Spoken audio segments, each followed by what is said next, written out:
আসসালামু আলাইকুম। আমি আজকে রুই মাছের লেজ ঝুরি করব, সেটাই তোমাদের কাছে শেয়ার করছি। প্রথমে আমি মাছগুলা সিদ্ধ করে নিয়েছি, এরপরে এইগুলার থেকে কাঁটাগুলা বেছে নিছি। কাঁটাগুলা বাছা হয়ে গেলে আমি কড়াইতে কিছু পরিমাণে তেল দিয়ে দিয়েছি।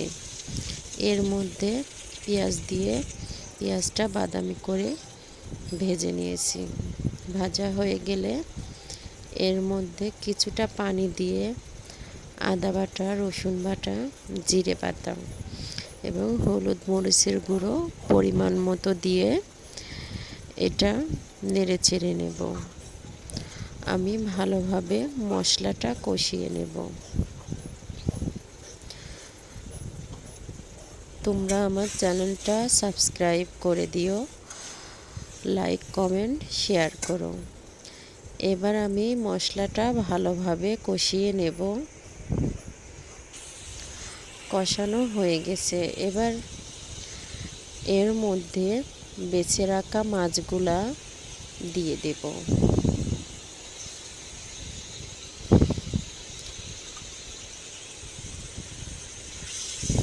তোমরা যারা যারা এই রেসিপিটা খাওনি অবশ্যই বাসায় করে খাওয়ার চেষ্টা করবা, খেয়ে দেখবা অনেক মজা। এবার আমি এটা ভালোভাবে মশলার সঙ্গে নেড়ে ছেড়ে নিচ্ছি।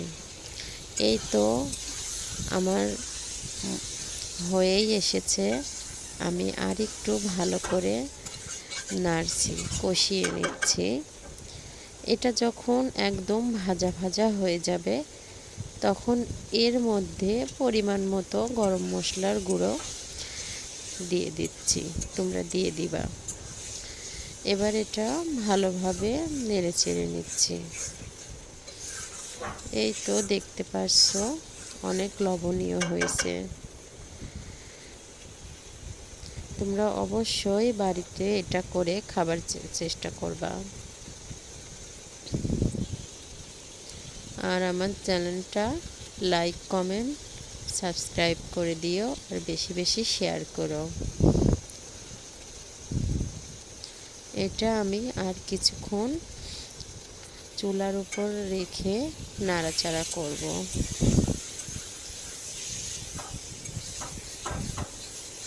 ভালো করে যখন হয়ে আসবে, একদম মশলাটা মাছের সঙ্গে মিশে যাবে, একদম মাখা মাখা হয়ে যাবে, তখন এটার মধ্যে আমি কিছুটা পরিমাণে লেবুর পাতা অ্যাড করব। এটা অপশনাল, তোমরা চাইলে দিতে পারো, না চাইলে না দিতে পারো।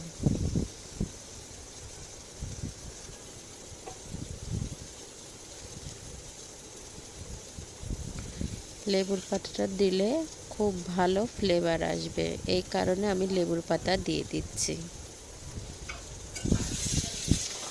এবার লেবুর পাতাগুলো দেওয়া হয়ে গেলে ভালোভাবে আবার আমি কিছু সময় ধরে নাড়াচাড়া করব, যাতে এটা মাছের সঙ্গে হয়ে যায়, মিশে যায়।